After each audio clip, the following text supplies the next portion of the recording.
મોટી બેન, મોટી બેન, મોટી બેન, જય શ્રી કૃષ્ણ, જય માતાજી. જય માતાજી સવિતા. મોટી બેન, તમે આમ ઊભા કેમ છો? 6:45 થઈ ગયા અને 7 વાગ્યાનું તો માતાજીની મૂર્તિ લાવવાનું મુહૂર્ત છે. મૂર્તિ લેવા નહીં જવાનું? ના, નથી જવાનું. નહીં જવાનું એટલે કેમ નહીં જવાનું? તારા કેમનો જવાબ તને આરવ આપશે. જા પૂછ્યા ને. આમાં આરોભાઈ હું જવાબ આપવાના? મેં કહ્યું ને, જા જઈને પૂછે ને.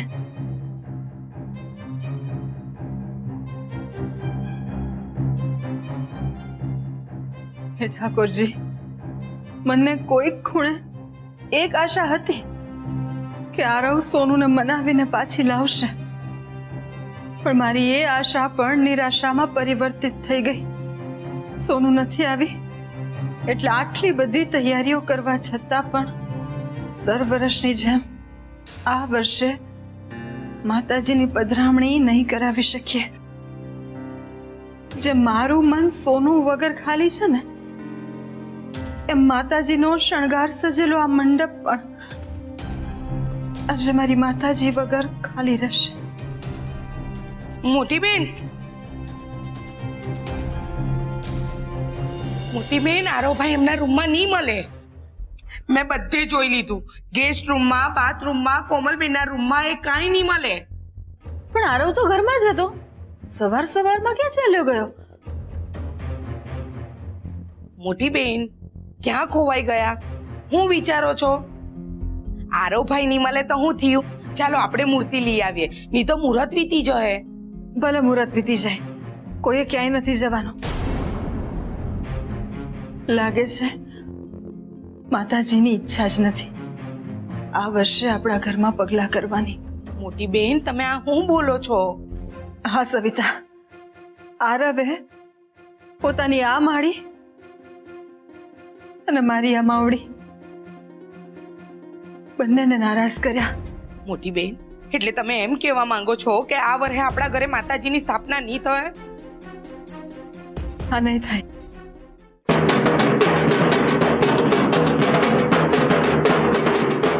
આ શેનો અવાજ છે મોટી બેન? ચાલો મોટી બેન.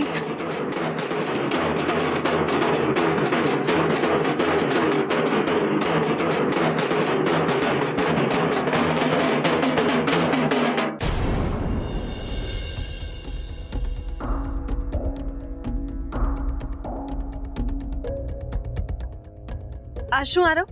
માતાજીની પધરામણી સોનુના હાથે જ થશે એ વાત થઈ હતી ને આપણી? તો પછી તું આ માતાજીની મૂર્તિ કેમ લાવ્યો? અરે પણ આખી વાતમાં મૂર્તિ તો આપણી સોનુના હાથે લાવવાની હતી ને?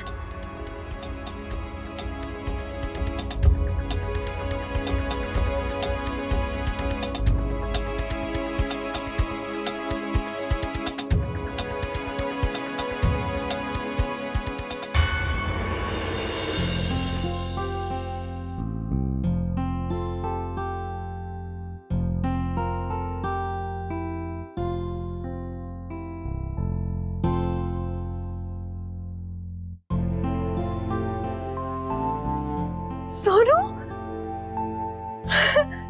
હરો,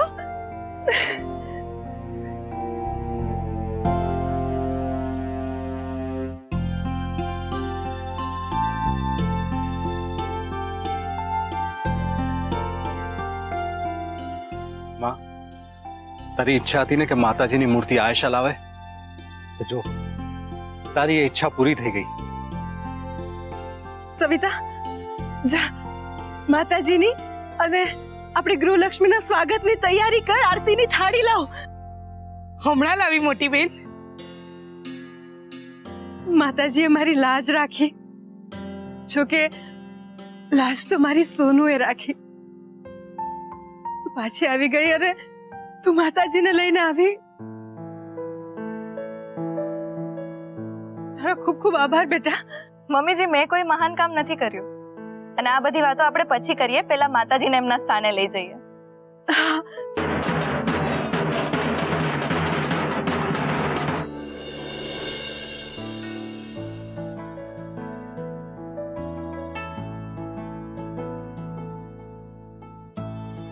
અરે હિનાબેન, આવો આવો. તમે તો બધાએ આજે સાથે મળીને મને પેલું શું કહેવાય યાદ કરો મમ્મીજી. હું નહીં યાદ કરાવું. અરે હા, મને યાદ જ છે હવે. પેલું તમે બધાએ સાથે મળીને મને પેલું હા હા સરપ્રાઈઝ આપ્યું. આજે મારા ઘરની ગૃહલક્ષ્મી અને મારી માતાજી બંનેનું આ ઘરમાં એક સાથે આગમન થઈ રહ્યું છે. એટલે હવે મારા ઘર પરિવારનું કોઈ કાંઈ નહીં બગાડી શકે.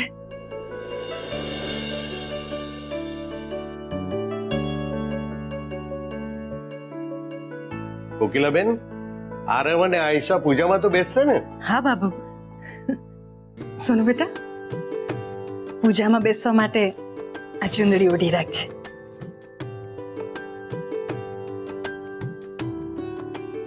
આરવ બેટા, તમારે કઈ ચા પાણી પીવા હોય, ફ્રેશ થવું હોય તો તમે જઈ આવો. પૂજામાં ખૂબ સમય લાગશે. ઓકે બાપુ, અમે 2 મિનિટમાં આવે. બાબુ, હું પણ આવું છું.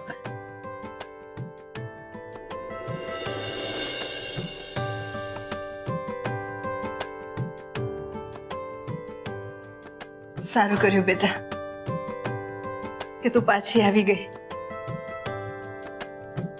તને ખબર છે, તારા વગર આ ઘર, અમે, આ પૂજા બધું જ અધૂરું હતું બેટા. પણ હવે તું આવી ગઈ છે ને, એટલે બધું જ પૂરું થઈ ગયું. એટલે ખબરદાર, જો બીજી વાર આ ઘર કે અમને છોડીને જવાનો વિચાર પણ કર્યો છે તો સમજી.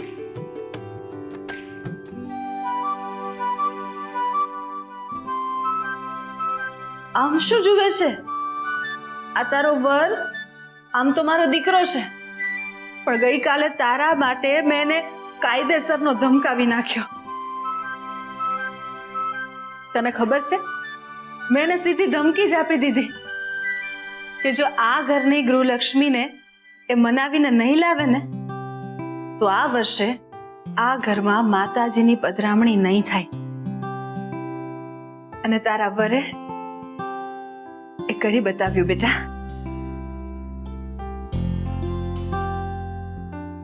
પણ તને ખબર છે, ગઈકાલે રાતે એ ઓફિસેથી આવીને પણ ઊંધા માથે લેપટોપમાં કામ જ કરતો હતો.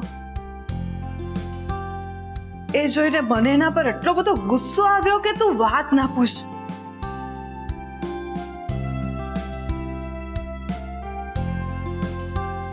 બોલો અંબે માત કી જય.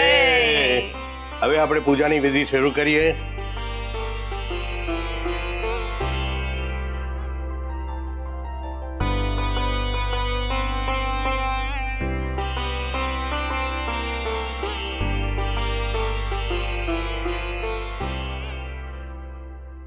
દીકરા, આરતીની થાળી લઈ લો.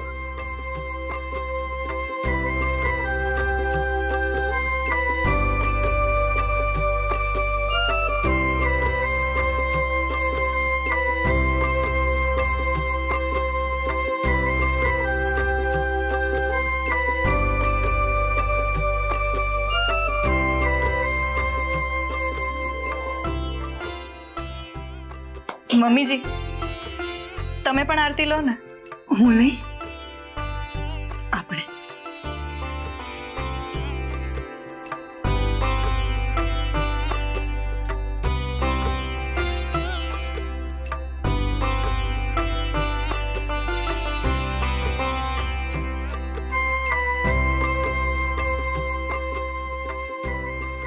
સવિતા, તું પણ આવ.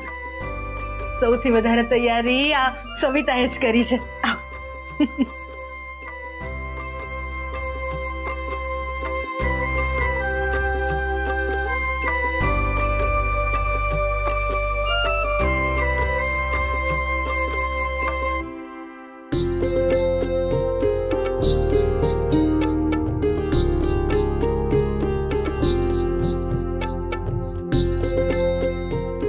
ચલો, હવે આપણે માતાજીના 5 ગરબા પણ ગાવાના છે. માડી રે